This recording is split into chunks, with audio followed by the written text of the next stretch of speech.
যেই বিষয়টি এখন সবচেয়ে আলোচিত বাংলাদেশে, সেটি হচ্ছে সংস্কার। যেই স্বৈরাচার বাংলাদেশ থেকে পালিয়ে গেছে তাদের সময় আমরা দেখেছি, সহ উপস্থিত নেতৃবৃন্দ এবং বিশেষভাবে উপস্থিত সাংবাদিক ভাই এবং বোনেরা, যাদেরকে উদ্দেশ্য করে আজকের এই ইফতার মাহফিল। আসসালামু আলাইকুম। আজকে অনেক দিন পরে আহ, আপনাদের সাথে আহ, একটি অনুষ্ঠানে আমার আহ, কথা বলার সুযোগ হচ্ছে। প্রথমেই আমি আপনাদের সকলকে, বিশেষ করে যে সকল সাংবাদিক ভাইরা বিএনপি বিটের সাথে সরাসরি জড়িত, তাদেরকে আমি আন্তরিকভাবে ধন্যবাদ এবং শুভেচ্ছা জানাচ্ছি। একই সাথে এর বাইরেও যে সকল সাংবাদিক ভাইয়েরা উপস্থিত আছেন তাদেরকেও আমি আন্তরিকভাবে ধন্যবাদ এবং শুভেচ্ছা জানাচ্ছি। কারণ প্রথমত আজকে এখানে কষ্ট করে উপস্থিত হয়েছেন আপনারা আমাদের এই অনুষ্ঠানে, এবং একই সাথে বিগত প্রায় 15-16 বছর স্বৈরাচারের সময় কি পরিস্থিতির ভেতর দিয়ে আহ, সমগ্র দেশ, আমরা রাজনৈতিক দল, রাজনৈতিক কর্মী হিসেবে আপনারাও বিভিন্ন পরিস্থিতিতে কাজ করেছেন, কিন্তু তারপরেও যতটুকু সম্ভব হয়েছে বিভিন্ন কিছুর ভেতর দিয়েও আপনারা বিএনপির কথাগুলো জনগণের কাছে পৌঁছে দিতে চেষ্টা করেছেন বিভিন্ন সময়। তার জন্য আমি আপনাদেরকে আন্তরিকভাবে ধন্যবাদ জানাতে চাই।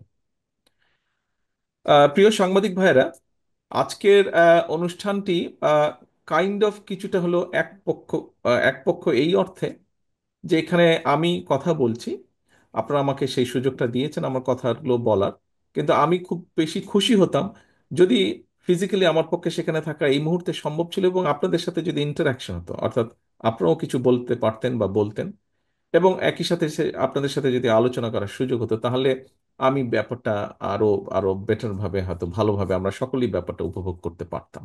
আনফর্চুনেটলি সেটা হচ্ছে না। ইনশাল্লাহ আমি প্রত্যাশা করি, আশা রাখি যে সামনের দিনে আমাদের সেই সুযোগ হবে, একসাথে বসে আমরা কথা বলতে পারবো।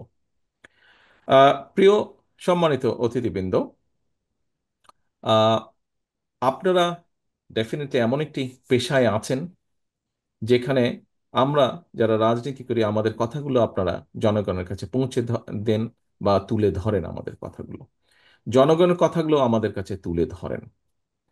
এই সকল এই সকল বিষয়ের কারণেই আপনাদের কাছ থেকে জেনে নিয়ে বিভিন্নভাবে জানার মাধ্যমেই যেই বিষয়টি এখন সবচেয়ে আলোচিত বাংলাদেশে, সেটি হচ্ছে সংস্কার। এই বিষয়টি নিয়ে আপনাদের সকলেরই ধারণা আছে। প্রথমত 2017 সালে, পরবর্তীতে পর্যায়ক্রমিকভাবে আমরা সংস্কার প্রস্তাব জাতির সামনে উপস্থাপন করেছিলাম।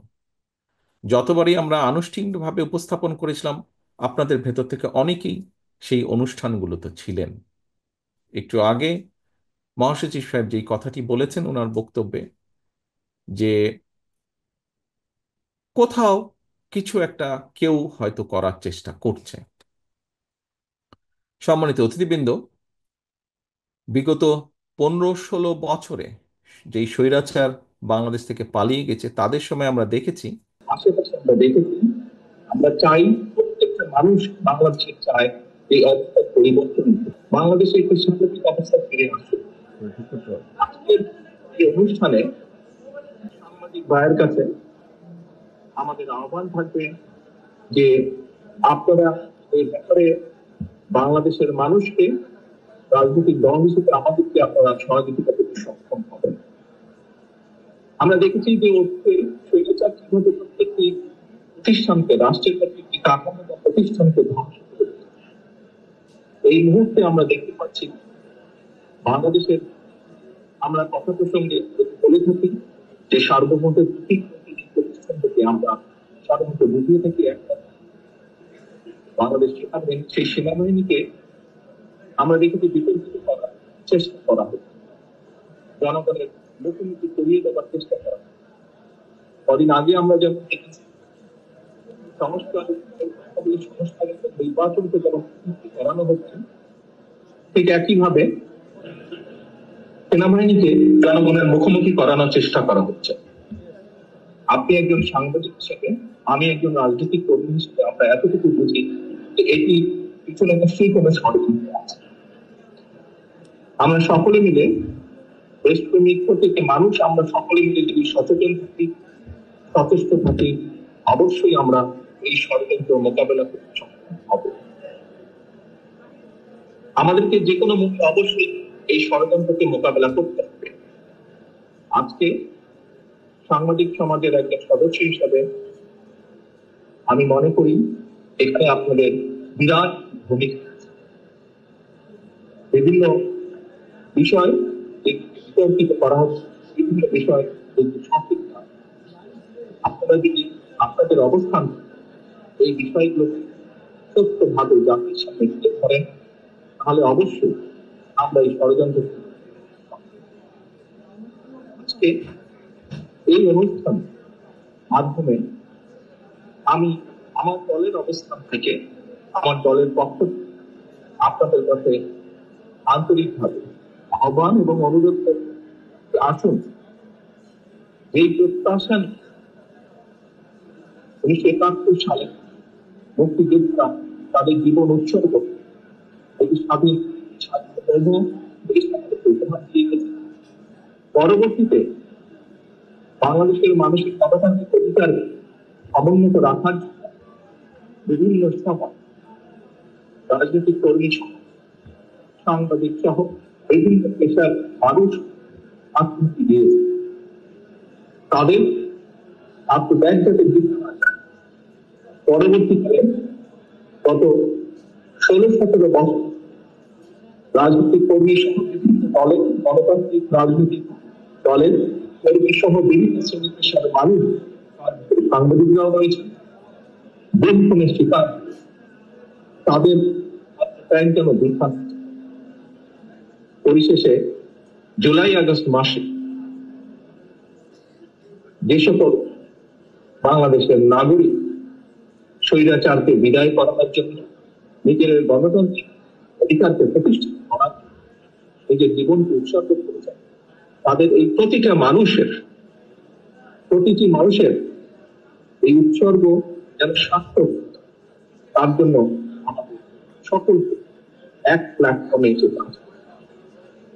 আমাদের সকলকে সচেতন থাকতে হবে। আমাদের সকলকে নিজ নিজ অবস্থায় যার যার ভূমিকা পালন করতে।